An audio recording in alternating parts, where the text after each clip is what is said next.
ராமநாதபுரம் மன்னருக்கு சொந்தமான கச்சத்தீவை அவருக்கு தெரியாமல் ஆவணங்களை மறைத்து இலங்கைக்கு காங்கிரசும் திமுகவும் கூட்டணி சேர்ந்து தாரை வார்த்து விட்டதாகவும் கச்சத்தீவை மீட்க தான் களமிறங்கி விட்டதாகவும் அதற்கான வேலைகள் ரகசியமாக நடப்பதால் அது பற்றி வெளியில் சொல்ல முடியாது என்றும் முன்னாள் முதலமைச்சர் ஓ பன்னீர்செல்வம் பேசியுள்ளார்.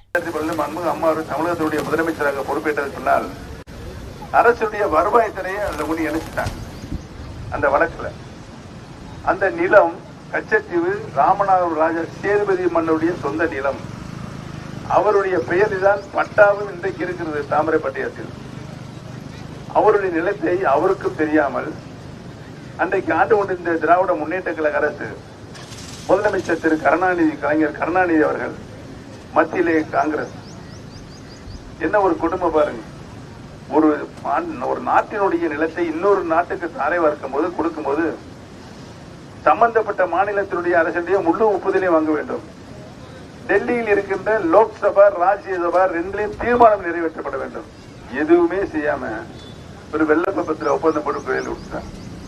இப்ப அந்த பக்கம் போனாலே மீனவர்களுக்கு பட்டு துயரம் இல்லைன்னா துயரத்தை டெய்லி பிடிச்சிட்டு இருக்காங்க. இப்ப என்னென்ன ஒரு 10-12 பேர் ஜெயில இருக்கிறாங்க.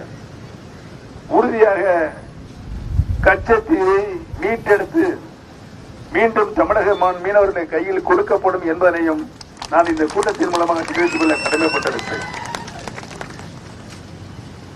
ஜெயிலில் வாடி தண்டனை பெற்று கைதியாக ஜெயிலில் வாடிக்கொண்டிருக்கிறார்கள். அவர்களுக்கு நாங்கள் பேசியிருக்கிறோம். இலங்கையில் நம்மள்கிட்ட முறையாக சட்டத்தின் முன் வழக்குகள் இருக்கிறது. அந்த வழக்கை திறமையான வழக்கறிஞர்களை அங்கே நியமித்து அந்த வழக்கை நாமே நடத்தி அங்கே சிறையில் இருப்பவர்களுக்கு விடுதலை பெற்று தரப்படும் என்ற நல்ல செய்தியை நான் இந்த கூட்டத்தின் மூலமாக தெரிவித்துக் கொள்ள நடக்கிறேன். அதுக்கு நடவடிக்கை நடந்துட்டு இருக்கு. அதை கொஞ்சம் வெளியே சொல்ல முடியாது. அது ரகசியமா நாங்க செஞ்சுட்டு இருக்கோம். செய்திகளை உள்ளது உள்ளபடி தெரிந்து கொள்ள ரெஃப்ளெக்ட் நியூஸை சப்ஸ்கிரைப் பண்ணுங்க.